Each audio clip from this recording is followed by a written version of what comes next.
again.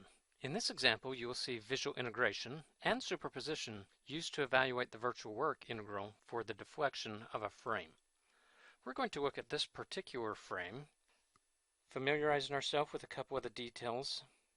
We are seeing that the moment of inertia for the beam is 2,000 inches to the fourth, whereas for the columns, it's 40% of that, being constructed out of a material with a modulus of elasticity of 29,000 KSI. And we're being asked to calculate the horizontal deflection at point D using virtual work and then using the visual integration to evaluate that virtual work. Got down here the reactions already solved for on this thing. What we want to do is go ahead and sketch what the deflected shape looks like for this. This point load here indicates that we are shifting everything to the right. So it's going to be looking something like this. And what we're trying to look for is this delta D right here. Since visual integration requires us to know something about the internal moment, in fact specifically we need to sketch the M over EI diagrams for this, let me just point a couple of things out to you here. If I were to make a cut right here and solve for the internal moment, I would compute the internal moment as being 2.5 kips multiplied by the moment arm of 120 inches, which would work out to be 300 kip inches. So that is this 2.5 by that moment arm.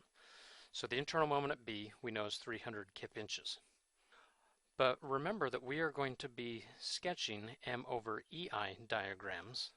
So recognizing that for member AB, the maximum internal moment there is 300, but we divide it by 0.4 I and E, and that would actually give us 750 EI.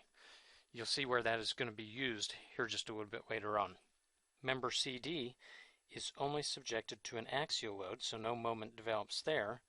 So member BC, using this cantilever approach for superposition, can be seen as a cantilever beam with a uniformly distributed load on it of 2.4 kips per linear foot, and also force out here on the tip of 23 kips.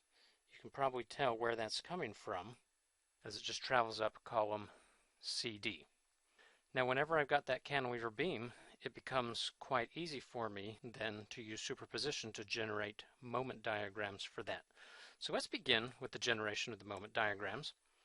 I'm going to give us a set of members. So this is for member AB. I'll just label that right here. And I develop a moment diagram in member AB, and that is 750 over EI. You may recall that we saw how that came about. We're going to be interested in knowing the location of the centroid, which we know this, since it's a triangle, is going to be 2/3 that overall length. Now you could go ahead and say 2/3 of 10 feet, but really it's just relative distances we're looking at, so it's 2/3 of that overall length. And then we do need to have the area of this, so we compute that as 45,000 EI. Where did the 45,000 come from? It was 750 EI multiplied by 120 inches taken as a half. Okay, so we will continue that notion as we move forward. The moment diagram for member CD is simply a 0 because it has no load other than an axial load present in it. So we want to then generate the moment diagrams for member BC, but we are going to do that utilizing the method of superposition. So let me draw your attention to it again here. It's like a cantilever beam, has a distributed load and a point load. So let's go ahead and do this analysis. I'm going to do this one at a time. I've got this cantilever beam that has 0.2 kips per inch. Now you may recall that it was 2.4 kips per foot, but I want to be consistent in my set of units. If I run equilibrium on this, I find out that I get a moment reaction here that is 4665.6 kip inches.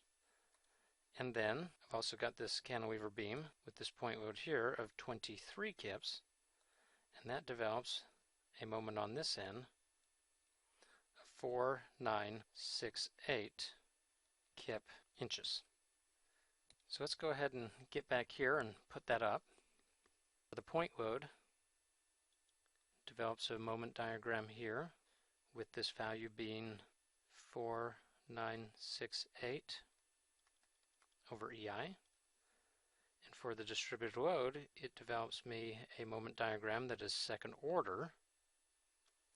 If you don't remember how to generate moment diagrams using superposition, go back and review that portion of the textbook.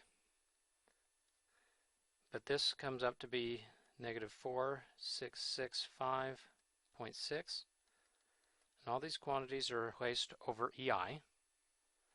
We need to find the location of the centroids. Since this is a triangle, that's 2L over 3. And since this is a second order line, this is 3/4 of the length. And we'll be able to use that just a little bit later on. But we do need to know the areas of this. So this area will compute out to be negative 335,923 over EI.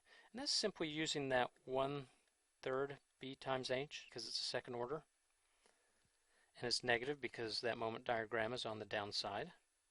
And then we do have the area here for this one as being 536,544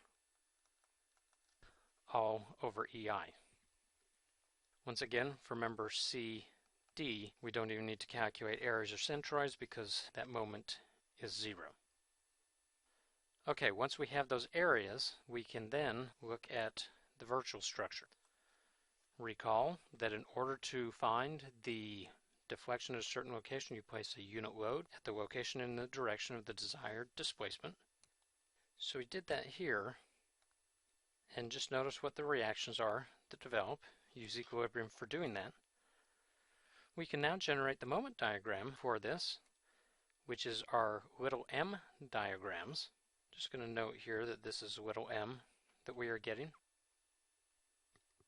So here's the little m, that would be 120. It remains constant up here at 120. And 120 there. Now how do we use this diagram? We look back here and look at these distances that we are interested in. And we need to look for the little m values at those particular locations. So let's come back here and we'll go up 2/3 the distance. And using the notion of similar triangles, we can identify what this value is. That'll be 80. All that is 2/3 of the 120. Then we also, up here, are interested in knowing what the value is at 2/3, which is very easily found to be 120. And then you also need to know what the quantity is over here at 3/4 the distance. And that also works out to be 120. And this one ends up not mattering because the big M over EI diagram was 0 for that. So we are prepared now to do the virtual work calculation. So 1 times delta dx is equal to, we'll come back here, we're going to take this quantity and multiply it by this quantity. So you get this 45,000 over EI times 80. We then get the next area. That's this 536,544. So 536,544 EI, and that corresponds with this value right here,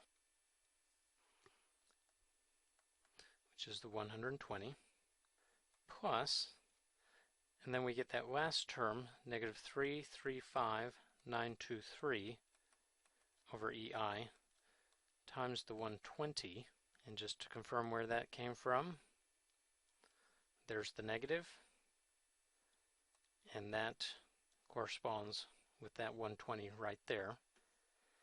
And that will compute out to be a positive 276,745,20 all over EI, and that is indeed a positive. So positive term, negative term, but the net effect is positive. So we've got I is equal to 2,000 inches to the fourth. E is 29,000 KSI. Go ahead and plug that in.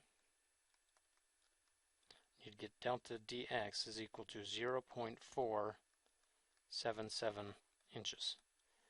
Now the positive value on that indicates that we assumed the correct direction, which was saying to the right, so we know that deflection is headed to the right. So I would say the biggest issue with dealing with frames is being able to come up with those moment diagrams appropriately. That concludes this example, and remember, it's a beautiful day for studying structures.